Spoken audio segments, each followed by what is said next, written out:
Indigenous nations in a spirit of reconciliation and collaboration. And the Festival of Words is a safe space for everyone who takes part, which means there will be no hateful language tolerated in the chat during today's live stream. I'd also like to quickly take a moment to thank all of the incredible funders who help make the festival possible every year, including the Saskatchewan Arts Board, Sask Culture, Sask Lotteries, the Canada Council for the Arts, and a long list of other sponsors, which will be shown at the end of today's stream and is also available on the Festival of Words website. So if you stick around and see a familiar business on that list, please feel free to share your thanks with them and for their much appreciated support. Also, there is going to be a short Q&A session at the end of today's readings. So if you have any questions for either author, please feel free to type them into the chat box to your side there, and our moderators will collect those and they will be addressed a little bit later on. Okay, so on to our first guest today. Poet, novelist, and storyteller Joshua Whitehead, he, him pronouns, is a Two-Spirit member of Peguis First Nation, Treaty 1 in Manitoba. He's also a PhD candidate at the University of Calgary, Treaty 7, where he's studying Indigenous literature and cultures with a focus on gender and sexuality. Joshua's been nominated for numerous awards for both of his current published works, the first being a poetry collection titled Full Metal Indigiqueer in 2017, and the second a novel titled Johnny Appleseed in 2018. He's also been shortlisted for the Indigenous Voice Award twice in a row, as well as many other big awards such as the Giller Prize, the Governor General's Literary Award, and the Lambda Literary Award for Gay Fiction, and more. Lots of Joshua's work deals with the complicated nature of the South, of the sometimes tumultuous intersection between queerness and Indigenous identity, of sex and sexuality and colonialism, and many other themes. But I think Joshua is a much better person to share all of that with you. So normally this is where I'd ask you to give a round of applause and welcome him, but today's format doesn't really lend itself to that. So feel free to do that at home yourself anyways. And I will hand over the screen to our first guest, Joshua Whitehead. Thank you, Larissa. Hi, everybody. As Larissa noted, I am Joshua. I'm currently here back in Treaty 1, staying with my parents, visiting during COVID for a while. So it's kind of nice to be back, I guess, in Treaty 1, reading from Johnny Appleseed. So I put a little call on my Instagram a week ago, and I asked folks, like, what did you want to hear? So they sent me some chapters that they really liked, so I thought I would share those with you folks.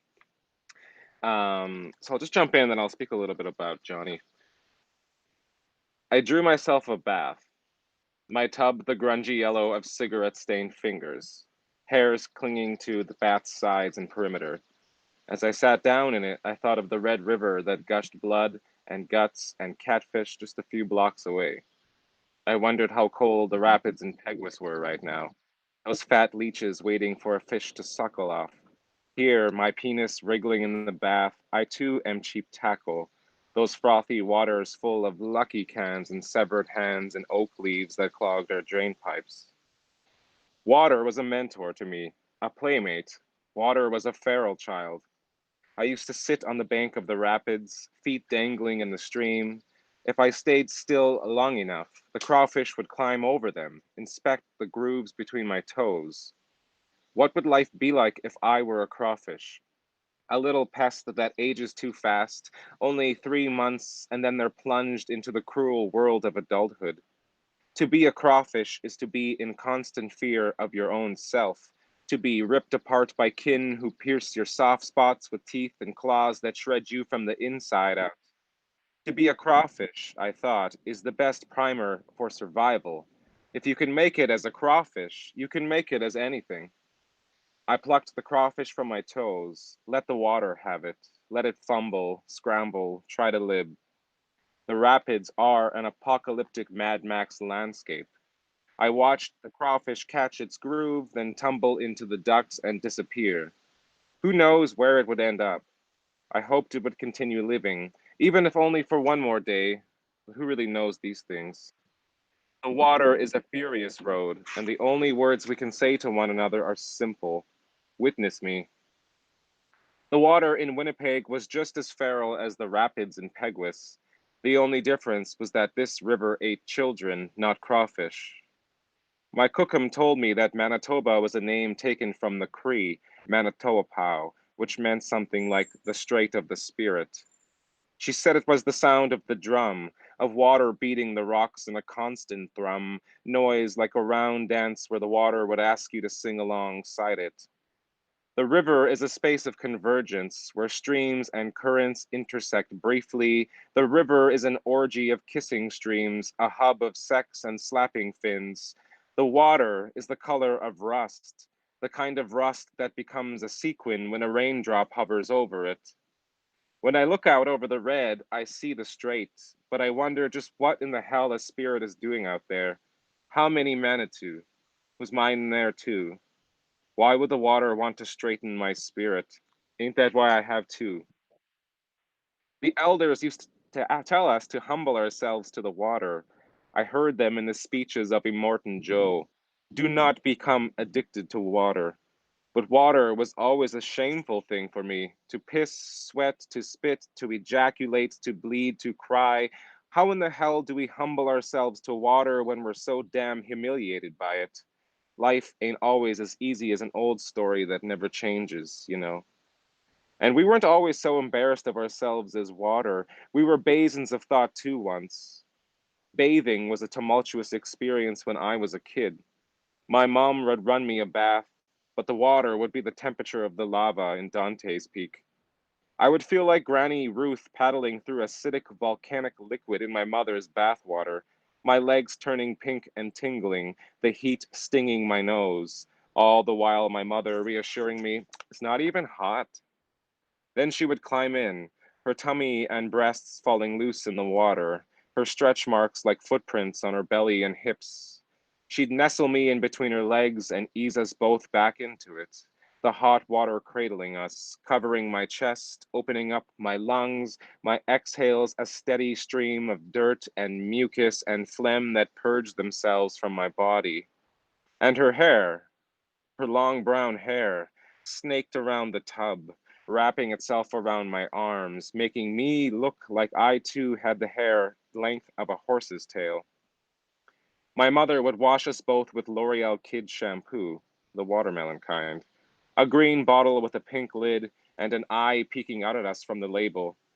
It was the shampoo that never burned my eyes. Mama assured me of that. And while we lathered up our hair, I built myself a pair of breasts just like Mama's, using the soap from my head. Mama, you think I'm pretty? I'd ask, and she'd reply, my boy, ain't no one ever looked better. We'd cuddle in the tub until the water turned cold and opaque, until our nipples turned to points and our fingers pruned like kookums. My mom would get out first, and I'd remain in the water, gurgling it in my mouth, the taste of soap, dirt, skin, sweat. I drank it in small sips until my belly felt hard as a rock. I liked to put my head beneath the water, listen to time slowing down, the sound of my blood pulsing in my head, the distorted voices of Roger and Mom arguing downstairs, the enhanced sound of their footsteps, which made their own music, gave their own cues. In the water, I was beautiful. My boy body was genderless in the tub. My penis too shriveled to really look like anything but the nether regions of a Barbie doll. Nipples shielded by a face cloth, covering a shame that would never be mine. The water never set me straight. The water leaked with me down the drain. Here in my bathtub alone now, I think of Mama. I think of those rapids. I think of how they split rocks and dissolved them into sand. I think of how water crafted this whole damn planet, carved it into animals. I think of home. Just why in the hell did I ever decide to leave? Cookum's gone, and Mama's got the sickness of loneliness, the kind that'll turn your liver into coal. Leaving made me feel as if I'd split myself. This throb, a residue of pride, having left. For the life of me, all I wanted now was this, to regress, to crawl backwards into time, into a womb that smells of earthworms and eggshells, for my knowledge of the world and its pains to be a second thought, for my idea of home being bound by only four walls on the res. All I wanted was to shift back up inside my mother in the bathwater of her uterus, to count time as a crawfish would, for days to mean something other than another notch on the wall, another treaty dollar earned. I've wanted that. I've wanted all of that. How easy, how warm, how outlandishly impossible, I thought. Just how in the hell are we supposed to live in a world that ages us like fish? I washed my hair with Head and Shoulders, killed the bugs that were making a life on my scalp. I felt myself in the tub, blood stiffened to a point, made my own throbbing drumbeat, my own Manitoba pow, my own round dance being the huff of breath you make when the nerves on your cock tingle like pop rocks. I came into the bath water, let the residue swim, and eventually drown in the tub. If you come back, I said, don't ever come back as an Indian, you hear? So that was requested for me. It's nice to be back in Treaty One, and again seeing the Red River, which is just a couple blocks down the street from my parents here. And then to return to these stories too. It's been a long time since I've really kind of got to sit with Johnny as I work on a new book, and other fabulous books have come into the way. So it's nice to be back with my little glitter princess, as I call them. I'll read one more short passage here for you folks. So this book primarily focuses, what I wanted to do was focus on centering Indigenous women, girls, and two-spirited folks. And the men that are in this book are primarily queer, minus Johnny's now passed stepfather. So this is a little more towards the end, when Johnny returns to the reservation. She thought I wasn't coming. When my mom opened her front door, she took hold of my whole body and lifted me off the ground in a huge bear hug. Her grip had gotten stronger since I'd last seen her. Her hair was in a her hair was in a messy ponytail, and she wasn't wearing any makeup, but her face looked exactly as I remembered it, hard and aged, but kind. You missed the wake, she said. I know, Mom, I'm sorry. I didn't have the cash to return sooner, you know. Shit. That old res money don't reach that far off the res. But I'm here now, right? Solid as a rock. We still have so much left to do. We gotta help Mabel make the dainties for the service. I still gotta pick up the flowers for Roger, and I still have no idea what the fuck I'm gonna wear. I grabbed her and hugged her tightly again. I'll help you with all of that, I said. Are you okay? Babe, heck, I just missed you. We held each other like that for a while. Then she made us tea and ripped us a slab of bannock, which we sloppily slathered with butter and jam. I was in hell, she said, in between bites. Straight up hell, John. I wanted to say, me too. Tell her ain't nothing straight about hell, but instead I sliced another piece of bannock into. You never tell me it got that bad, fucking asshole, she said. I used my fork to pull the tub of margarine towards me, slid my knife into it. Who the hell does that? Who in their right mind pieces out leaving their Nichimus like that? Fucking dumbass. He'd go out with all those cousins of his day in, day out. Wake up, sip, get dressed, sit, go out, sip, come home, sleep. Repeated that shit every day. I didn't say anything, just kept spreading the margarine hard across the two bannock halves, spilling crumbs everywhere. I know I ain't no saint, John. I know I've been friends with that old bottle too damn long, too, but I only ever do it to whittle time. At least that's what I told myself. I spread the raspberry puree on the bannock next, that dark red jam oozing into the newly formed crevices. And each time he'd come back, I'd see how time etched into him. His muscles became sandbags. His calves were thin enough for me to wrap my fucking hand around, and his whole body went yellow as piss. I took a bite from one half of a bannock and slid the other across to her. He looked like a goddamn skeleton, John. My old man. My old man was walking around dead as a doornail. She shook her head and she pushed the bannock aside. And he tells me, Karen, ain't nothing no hospital's gonna do, fuck. I go there with strep throat and they ask me, you drunk, boy? Ain't nothing they're gonna do. Ain't no one gonna give a liver to an Indian who's already punched out. Mama's curls fell across her face, hiding her, but her eyes peeked through, making her look feral, wounded, sad as a fox stuck in a hunter's trap. Said to me, Karen, it's my time. Ain't nothing wrong with that. And I said to him, you don't get to sit there and talk to me about wrongdoing. You, the one who let time fuck him up the ass royally. You don't get to sit there and look at me with that pitiful face, looking like you the only Indian who ever been hurt. My dear mama, I wanted to say, when did you become an owl caged in on all sides? Ain't fucking fair, John. Ain't fucking fair at all. Her body caved in on itself, but the veins in her arms rose up and showed the royal blue blood that beat and beat and beat inside her. He never let me call no one, saying it ain't my business, telling me this his fight, that he know a thing or two about scrapping with death. I got up, and I wrapped my arms around her from behind. And then he went and I lost me, John. I lost me real good. Feels like I ain't got no one left. Why everyone gotta keep leaving me here to rot in this fucking hellhole, John? You got me, I said, and I'm not ever leaving, Mama. I rested my chin on her shoulder and we both stared into the distant corner of our kitchen.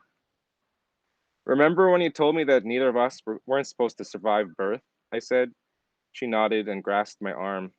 You told me, John, your mama, we ain't the lie down and die type. We're survivors. That C-section or that pneumonia ain't take me, and it sure as hell couldn't take you. Those doctors said we had a week max, and then come 2, 3, a month, a year, and then now. And you sure as hell better believe tomorrow's coming. You remember that, Mama? You told me, never forget you born of grandmother Earth. Boy, you, the one who made me crave mud all the while I was pregnant with you. And I picture you sometimes, Mama, sitting out there in the bush, dress soiled, all that dirt painting your fingers black, and you there, hair in a glorious braid running down your back, digging your hands into the dark brown flesh. Then you scoop out the guts of the earth and you swallow ceremoniously, that mud slopping down your mouth and chest. And you smiling, Mama. You happy as all hell there in the bush, with your belly full of cookum mesquite. And I picture that earth wrapping around itself and around our umbilical cord. Cookum there kissing us in the bathwater of your womb. Mama laid her head on the table and broke down, dissolving into a yelping cry. I pressed myself against her and cried into her hair too. I remember, my boy, she said. I told you when you left that we hardened ourselves to the world back then. That old grandmother Earth gifted us a shell by wrapping around the braid that maintains us. We're both born from a wound, John. We held each other like that for what seemed like a lifetime. We were so fucking helpless in our nostalgia, both so heavy with our sadness. When you really let yourself feel, well, you end up scaring yourself from all that hurt and all that pain. Yeah. So I think I'll leave it there and pass it over. Thanks.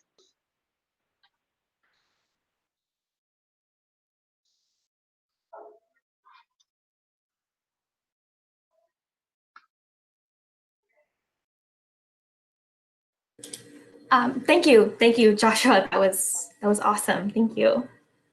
The next guest joining us today is Bernadette Wagner, who bears many titles in the literary world: author, poet, educator, board member, editor, and I'm sure very many more. Bernadette has written in all kinds of genres and been featured in all kinds of mediums, and her literary resume is impressively long, but here's a few highlights for you. She was the inaugural writer-in-residence at Last Mountain Lake Cultural Center, 2013 to 2014, and she's also collected 2 Saskatchewan Arts Board Independent Artist Awards, Canada Council of the Arts Emerging Artist Award, and countless other awards, accolades, funding opportunities, etc. during her 25 years on the scene. Her first poetry collection, This Hot Place, published in 2010 and was shortlisted for the Saskatchewan First Book Award. And her second collection, The Dry Valley, was released last year and took her on a tour of 5 provinces across Canada. She was also most recently named the runner-up for the 2020 City of Regina Writing Award. Her experience growing up in a rural atmosphere outside of Regina instilled in her a love of the prairie spirit and a commitment to community that shines through in all of her work, lots of which explores life as a woman framed by the prairie experience. So please feel free to offer another at-home round of applause for a second guest today, Bernadette Wagner.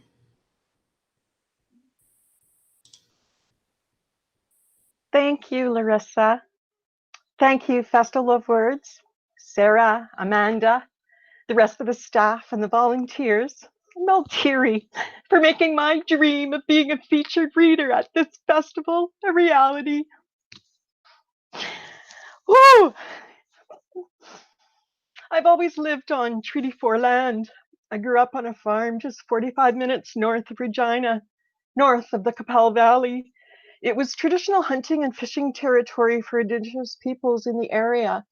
And then in the early 1900s, an Indian agent manufactured a way to open that hunting land for settlement.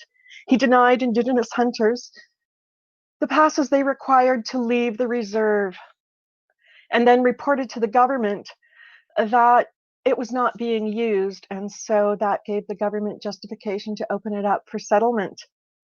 Well, enter my great-grandparents and their community of Germanic peasant farmers, artisans, and factory workers from the Bukovina area, who became unwitting participants, as Jan Zucki says, in the experiment of colonization. I just learned all that about a decade ago as an adult, and it's really helped me to up my solidarity with Indigenous communities and their actions and activities. So I'm going to begin this reading with a poem from my first collection, a farm poem. I decided to read it because a news report about a grasshopper infestation around Ferry Hill, which is a small community near my hometown, brought this poem forward. It's called Grasshopper's Song. Reminds me, the worst year.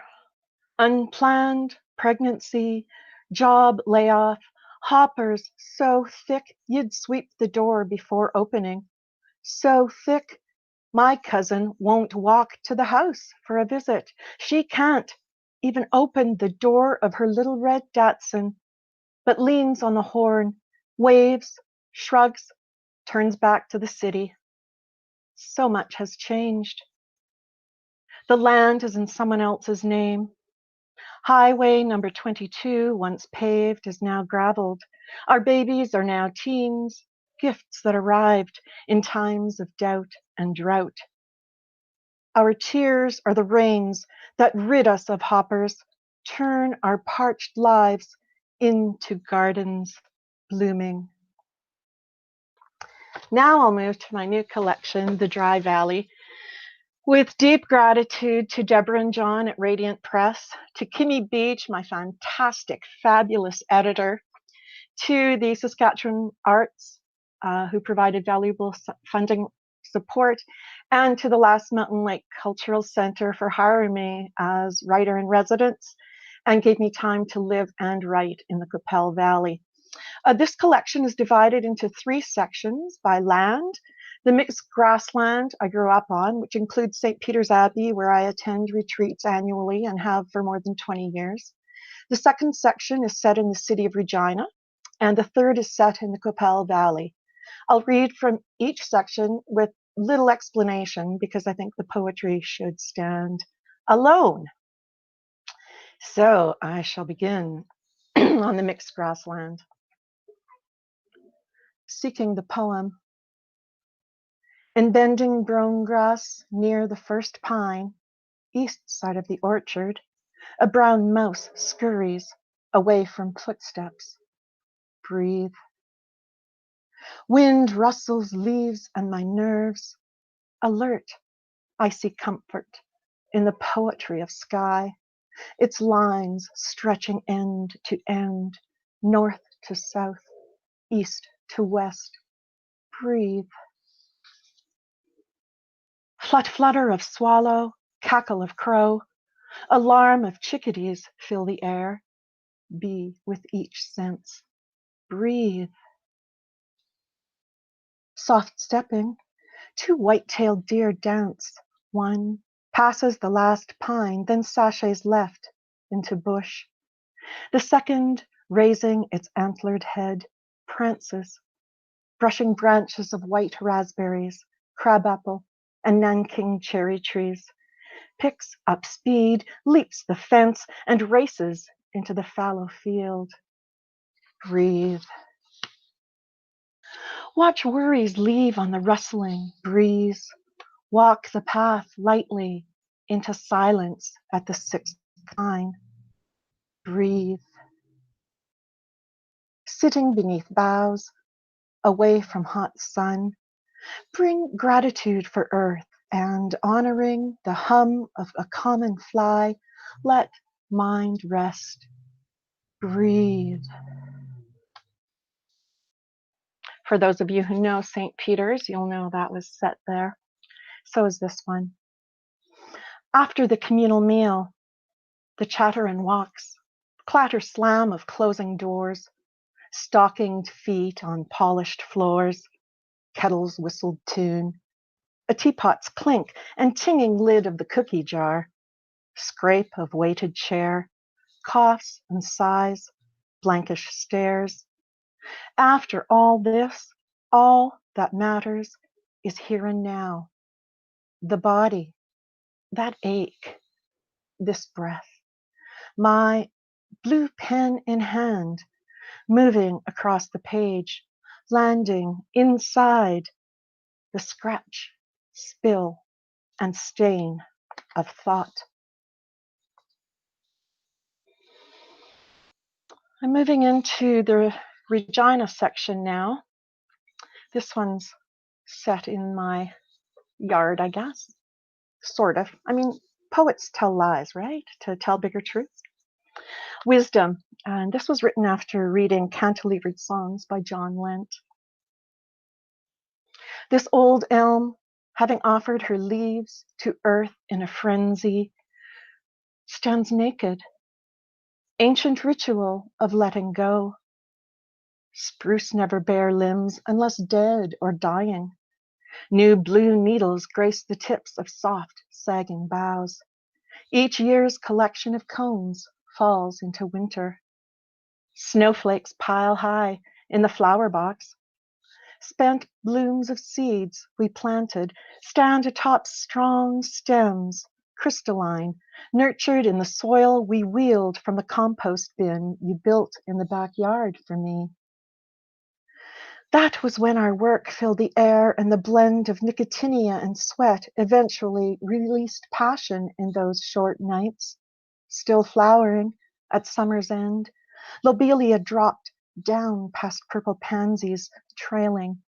Tonight, supporting that drift of white behind the rippled window panes, and the frames surrounding, cedar-stained, matted with rime, play the street's light, bending in the glittery night to reveal a secret silver staircase over the weathered plants, above trees, beyond misted rooftops to the sparkled sky. An invitation to climb, to find the cold, clear jewel that's waiting somewhere past the near full moon, further, beyond a strange planet in another galaxy, shining. To find the star that will expire with me.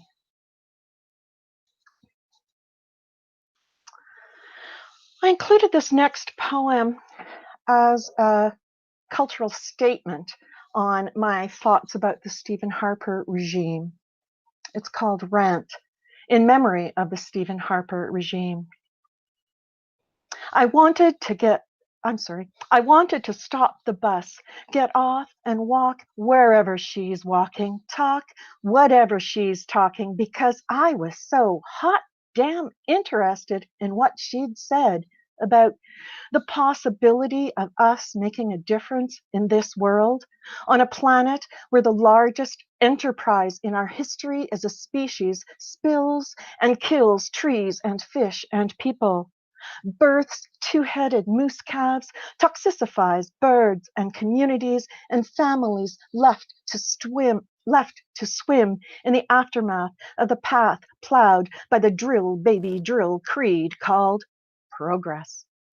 A progress that profits the already wealthy in a country corporatized, its people monopolized by the language of luxury and tyrannized by an illegitimate government robocalled into office by an electorate living in the fear of reprisal, a state ruled by capital and a system gone rotten, like Denmark when Shakespeare penned plays for the people.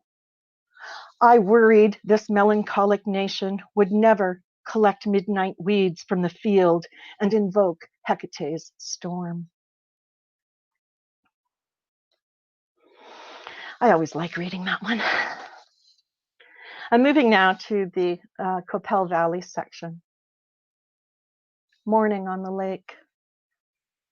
When I wake her, my daughter's face is sunlight, piercing my dark thoughts. We groggy step the graveled road, veer off at the Saskatoon patch, and cut through bushes down the path by Monument Hill, careful on the slippery descent into Temple Park. We catch glimpses of the lake from the long abandoned railway bed that once transported people and supplies to this summer village and beyond. Before 6 a.m., we slip the silver into the lake, push past the children's slide. The pink-gray sky ripples when our paddles cut calm waters, propel us past buoys, boathouses, marsh. Gliding south beyond grebes, wandering the sand, far past Landslide Hill and toward the beaver dam, our canoe stays parallel to the shore, or tries to. Water and sky grow silver gray. Arms and shoulders know what to do. Quiet J-stroke, imperfect, but a crossbow corrects. Paddles across the gunnels, we rest, scan the hills. Behind us, dark clouds creep closer. Portside, sunrise dims.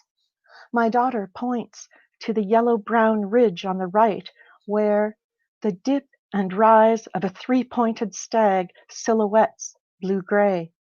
Berries? Luscious grass? At the dam, we turn around.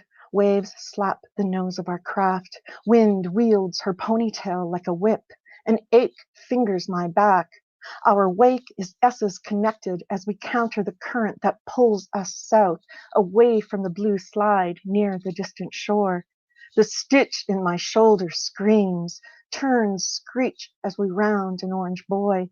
We shiver toward shore, scrape sand, tug the canoe to land, collapse on the sand, curve into each other, wrapped in an old blanket from Luella's gift, as we watch a beaver glide by.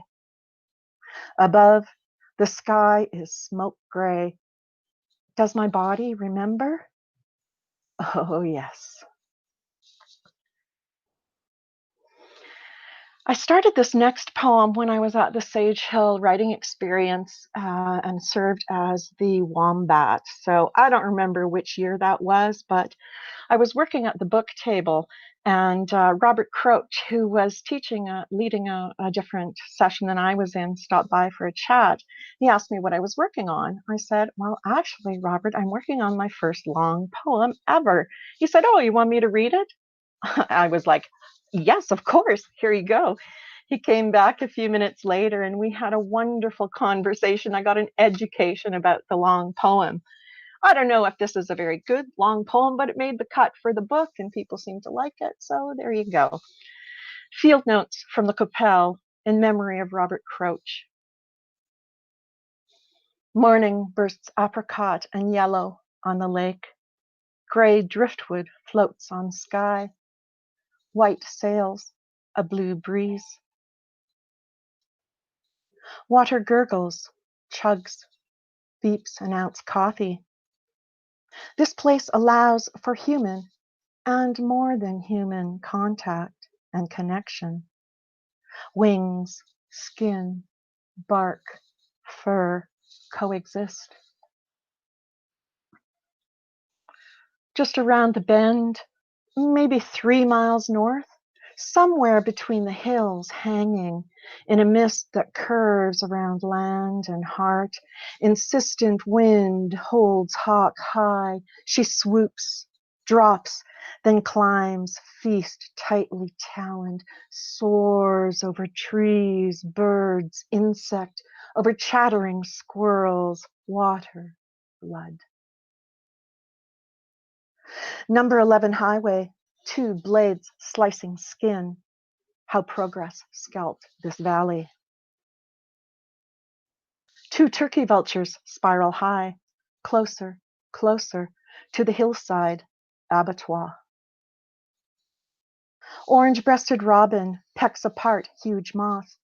Families of swallows inhaling insects dip, rise, dip again.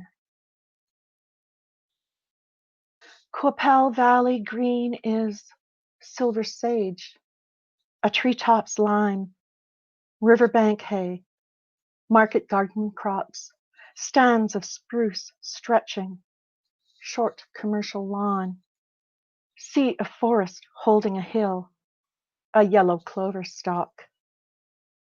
Living sky shapeshifts colors, a river of vulnerability pinpricked by light. Peace filters through singing elms, beneath their fluttering gold, rippling grasses. I've got one more, which is the title poem. And what I haven't shared with you today is the conflict that's going on between the protagonist who kind of carries through the manuscript or through the book and her primary relationship. So this is kind of giving it away, but oh well. The dry valley. Running good, you say? Your eyes that bright blue that made me love you. Your satisfaction with the 74 Westie widening the distance between your mustache and beard. I meet you with my own grin. Yep, I say, well done. Rows of houses, transplanted trees, and smoking stacks shrink in the hot haze. Fields of canola, yellow, green gold acres of wheat wave us on. Black fallow and farmyards fly by on my right. On my left, your hands steer a gentle curve as we hum along. Dire Straits, Brothers in Arms, crackling from the van's old cassette stereo. It saved you, this van. You're taking off that part like a bottle cap and putting it back on tight. Dismantling and rebuilding this engine yourself saved us.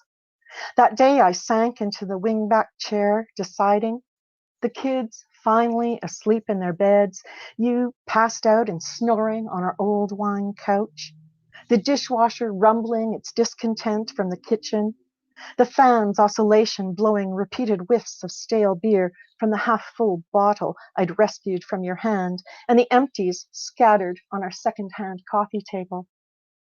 And then the stack of clothing on the stool beside me announced its lemony freshness. If I'd packed up our children and left that night, I doubt you'd have figured it out until late the next day. We round another curve, descend into the Qu'Appelle, where drought lives in the pale greens and faint browns of the hillsides. A hard year. You shift down from fourth to third as we climb the other side. The old Westie holds at 90 clicks, running smoothly. The dry valley now behind us. Thank you.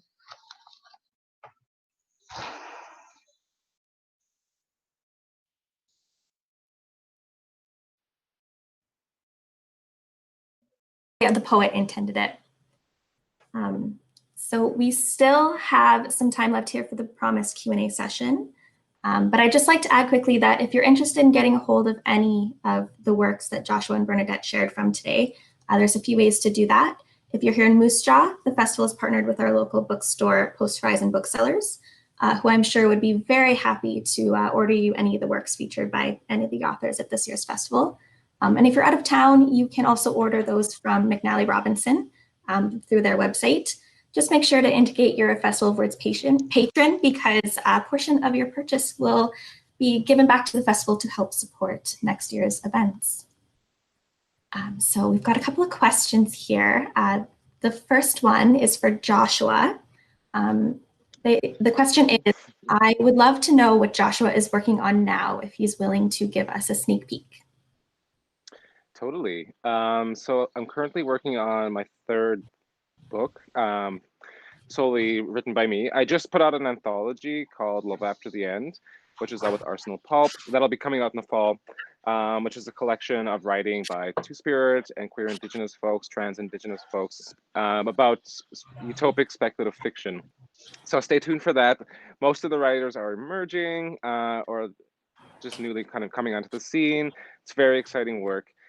So I'm very excited for that to be in the world. So that, again, that's fall of this year, 2020, through Arsenal Pulp, Love After the End. After I wrap that up, though, I'm also working on my most forthcoming manuscript, which is set to be published fall 2021 with Canop Canada. And it's titled Making Love with the Land. So I keep jumping genres, poetry, prose, and now I'm doing nonfiction. So it's a book of creative nonfiction that basically details indigeneity, queerness, and then also mental health.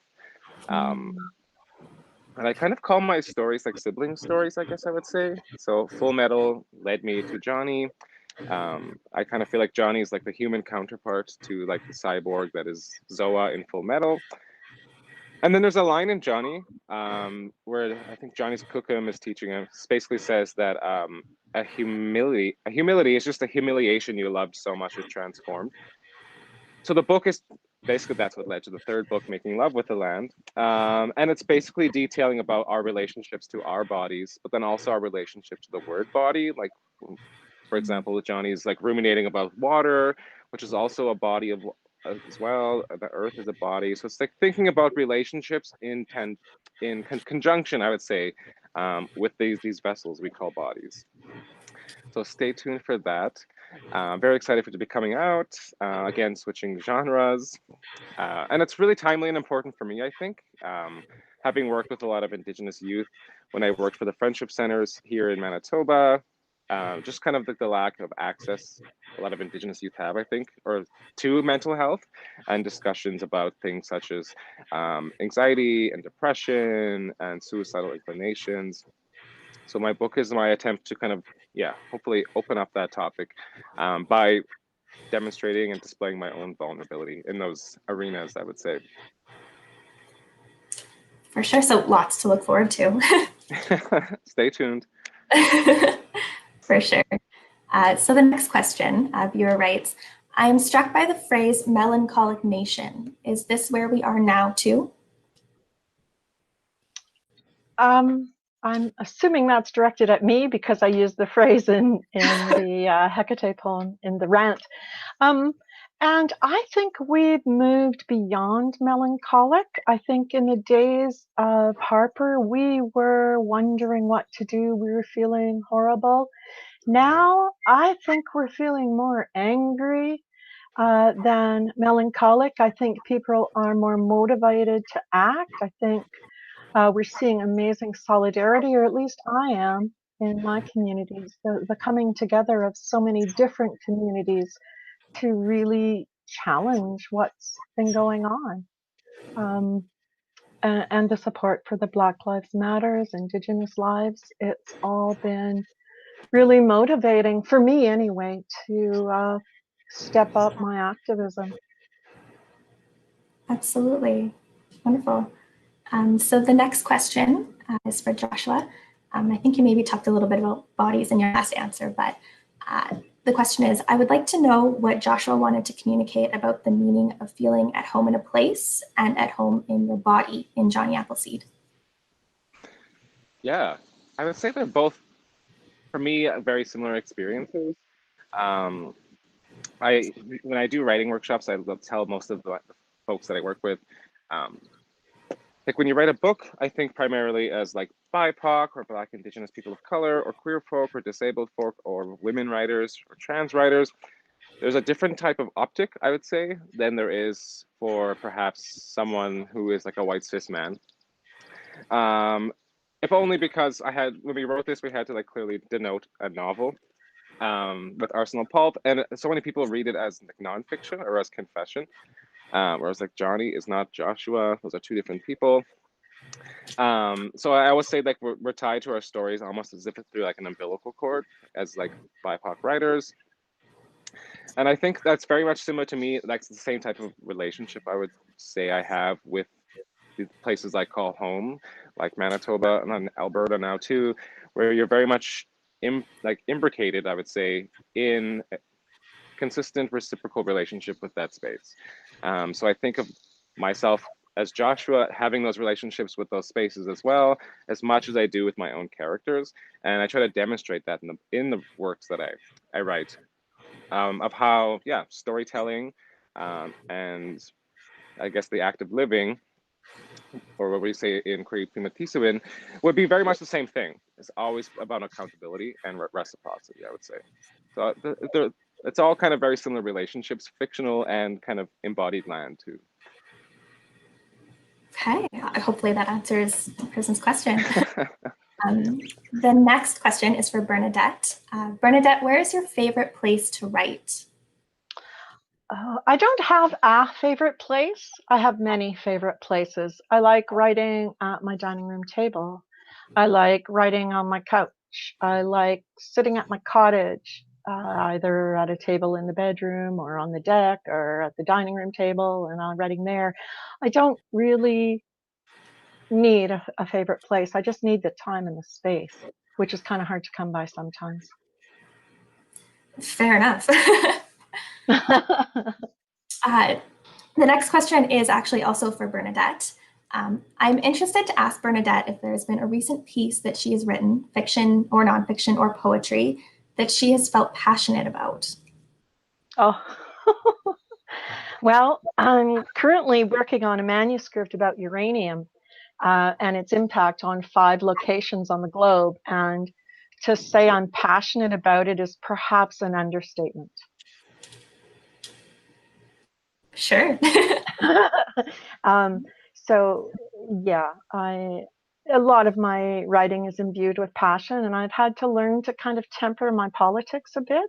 So many times, my first creative writing class was Dave Margosha's. Bernie, have you ever heard of subtle? So it's been a learning experience over these 20, 30 years, whatever it's been. Yeah. Absolutely. And so the next question I've got here is actually for both authors. So maybe Joshua would like to go first. I'm curious to hear from both authors about their writing practice. What does it look like day to day? How do they make space for writing and stay committed to a regular practice? Ooh. I would say I had a more scheduled and regulated writing practice when I was working in poetry and fiction, because it was easy enough to kind of have, well, maybe more so like prose was the easiest one, to have a structure and then set a time like 8 to 10 in the morning or at night to like filling in those little gaps and continuing on that pathway. I think poetry for me is a little more complicated in that I find I need to have some type of sensorial experience in order to, or also be angry enough, I think, to write poetry. For me, poetry is like my purging of anger. Prose is more about a practice of love, I think, for me. Or what, like, there's a theorist, her name is Eve Kozlovsky-Sedgwick. She calls it reparative reading and I think restorative writing. So I think, yeah, poetry for me is more of an angry practice that I think I need to have some type of sensorial experience. Prose, on the other hand, it's a bit more regimented, I would say. And then with nonfiction, this is something I'm just learning to do now. My writing practice is very erratic. One would think it'd be easy to mine one's own memories and experiences, but perhaps with the kind of overarching themes that my forthcoming book has, primarily with mental health and having to ask myself difficult questions and write about difficult truths, one of which is sexual assault that I had survived. So they become very difficult, draining experiences. So for me, like to give a shorthand long answer, with nonfiction, I think it's, and maybe with just as writing in general, it's exhaustive on the body, I would say. Bloodletting is an exhaustive task, I would say. So just like finding the time and also allowing myself space and energy to not have to feel like I need to produce X amount of poems or essays per day, and just kind of letting the stories tell themselves, and I'm just listening truthfully, I guess is how I would say. And also practicing self-care as writers, I think, is important. That's something we don't talk about enough. For sure. Thank you. Bernadette, would you like to field those questions as well? so much since the pandemic. But I've never really had a regular practice. I started writing as a stay-at-home mom, so it was whenever I could find 2 minutes to jot a note down, I would do that. And then as my kids grew, I started contract work, and I still, I'd have to find a minute or two to actually sit down and write. At one point, when my children were small, I was getting up at 4 a.m., 4:30, so I could write 2 hours before they got up. Interestingly, I find myself in that pattern now. I'm up at 4 a.m. this morning, writing by 4:30, just because I took on a challenge by a US writer to write a new piece every day for the month. So that's what I'm doing. I'm working on my 2 manuscripts, generating new work for them. I don't know if that answers the question. So I write when I can. For sure. And the next question is actually for both of you as well, kind of in the same strain. Are you embracing life in a different way because of the pandemic? Joshua, would you like to go first? Yes, I think I was forced to. I'm very much, I'm very much extrovert. My love language is touch-based. So the first little while, I would say it definitely has impacted my writing. It was kind of pushed down because for me, I was just like, I'm just trying to survive. I'm isolated. I'm not receiving my type of love language. And I was just lonely and then anxious as well about what was going to happen. So my writing definitely took a bit of a hit on that. It's coming back as we're practicing more safe and social distancing. But I guess what the pandemic did for me was, one, asked me to think about how I may give myself my own type of love, I would say, or treat myself in a loving manner in that regard. So practicing that type of self-care and positive affirmation. And two, it's also asked me to, I would say, normalize the idea of quote unquote slowing down, of not having to teach all day and write all night and do all these different types of interviews and phone calls. And so I would say for me, it's allowed me to kind of just embrace the minute, beautiful details that are in the spaces of Alberta and Manitoba. So it's been exhausting, tiring, trying, but also in some ways inspiring and empowering too. Oh, I love that. Bernadette, how about you? Are you embracing life in a different way because of the pandemic? Well, we used to one point have an empty nest. I used to be home alone from about 7:45 a.m. till 5:45 p.m. every day. And then my husband started working from home. And our son, who's been renting our basement, started working more hours because he works in a senior care facility. And then our daughter finished grad school and moved home. So we have a full nest. And in there, I also had surgery. I had an emergency gallbladder removal. So yes, I'm embracing life a little differently right now. I've had to move out of my office, which was my daughter's bedroom, into my tiny little office. So behind me, you'll see the boxes and files I need to deal with. And at least I got my books on the shelves. It's been and cooking. I do most of the cooking, although my daughter helps out and my son's never home much for meals because he's working meals. So it's been great having her home to help out with that. But I'm cooking for 4 now instead of 2, and when it's 2 of us, it's kind of easier to just do whatever. And the groceries, my husband has suppressed immune system, so we don't go out. So we've been ordering food, and that is an experience. My time at the computer is more dealing with food and recipes than with writing these days, quite frankly. And I'm okay with that. My whole plan for the spring and summer was kiboshed. I was touring the Dry Valley, and I had a grant to go to Europe. To go to Chernobyl, 3 Mile Island, and then north to Uranium City, and that all has been more or less canceled. So everything is just weird, and oh well, I will go with the flow. Yes, I learned how to do that. Oh yes.